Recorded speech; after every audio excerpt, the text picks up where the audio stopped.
আমার মতো এরকম ইলিশ মাছ দিয়ে আপনার ছড়া, কচুর ছড়া দিয়ে রান্না করলে যে কোনোদিনও অ্যালার্জির কারণে খায় না, ইলিশ মাছ খায় না কিংবা ছড়া খায় না, সেও বলবে যে এভাবে একবার রান্না করো একটু খাই। এত মজা, এত স্বাদ হয় তরকারিটা।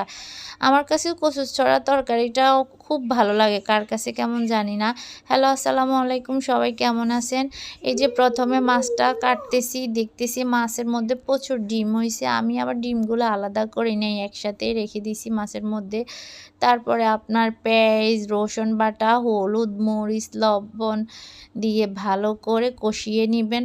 আমার আম্মা সবসময় একটা কথা বলত যে, "কষানো থেকে তরকারির স্বাদটা দ্বিগুণ নাকি বেড়ে যায় ভালো করে কষালে যেকোনো তরকারি।"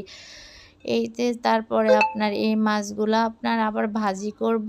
এই কারণে এই মাছগুলাকে হলুদ, লবণ, মরিচ দিয়ে সাজাচ্ছি। আমাদের মেয়েদেরকে যেরকম শ্বশুরবাড়িতে পাঠানোর আগে আপনার আগের দিন হলুদ দিয়ে গোসল করানো হয় শ্বশুরবাড়িতে পাঠানোর আগে, তেমনি এই মাছগুলাকে গরম তেলে ভাজি করার জন্য হলুদ, মরিচ, লবণ দিয়ে মাখাই।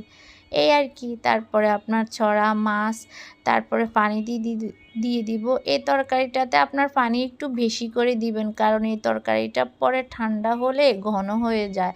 আর বেশি ঘন হলে তরকারিটা খেতে মানে ঘন হলে ভালো লাগে না। আপনার বেশি ঘনও না, পাতলাও না, উম মিডিয়ামের মধ্যে রাখতে হয়। এই যে রান্না শেষ। আমার কাছে এই ছড়া তরকারিটা যেভাবেই রান্না করা